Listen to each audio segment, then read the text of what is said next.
We have all the cards, they have none. It's very important that we keep this conflict in perspective.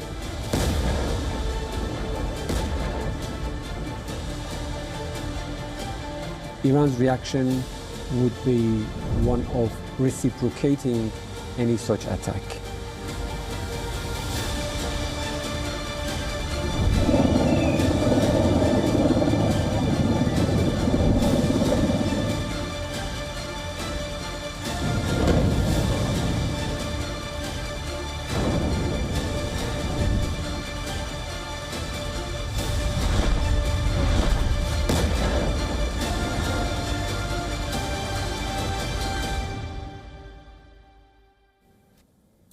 Iran's parliament speaker Mohammad Bagher Ghalibaf has warned that the entire region in West Asia is going to burn, as he accused Donald Trump of following Israeli Prime Minister Netanyahu's commands. In a post on social media, Ghalibaf fired back, saying the only solution was to respect the rights of Iranian people and end this dangerous game. His post on social media came after Trump's Truth Social post, in which Trump warned that Tehran had up till Tuesday, and Tuesday is going to be Power Plant Day and Bridge Day, all wrapped in one. One would assume that means these will be the sites that will be targeted, which automatically comprise war crimes. These are going to be targeted in Iran. Now, if the country does not make a deal or open the Strait of Hormuz, that's the second part of Trump's post. Trump appeared to extend that 48-hour last part of the deadline to Tuesday 8 p.m. Eastern Time, and this was soon after that cryptic post on social media. Now, even as the deadline looms, Iran's Revolutionary Guards have cleared that the Strait of Hormuz would never return to its former state.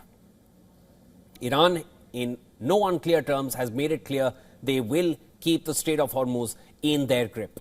It warned that the US and Israel of what it described as a new security order emerging in the Persian Gulf. Iran has vowed retaliation to any act of aggression. Iranian Foreign Ministry said that the country's armed forces are prepared to target US-linked assets. Our armed forces would target any similar infrastructure that is owned or in any way or manner related to the United States, or contributes to their act of aggression against Iran. This is not something that we will do it voluntarily or by willful decision. This is something that is as part of our defense measures against their illegal act. And Iran attacked infrastructure across the Gulf region. This happened again on Sunday, and it continues now into Monday as well, with damage reported at civilian facilities in Bahrain, Kuwait and UAE.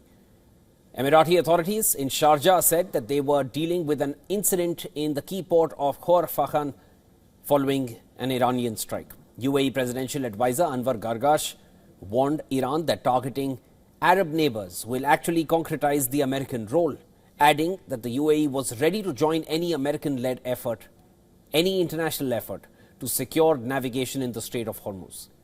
Well, meanwhile, Russian Foreign Minister Sergei Lavrov has said that Washington should abandon the language of ultimatums and return to negotiations. In a telephonic conversation with his Iranian counterpart, let us remind all our viewers that this war in fact started in the middle of diplomatic talks and negotiations which were on.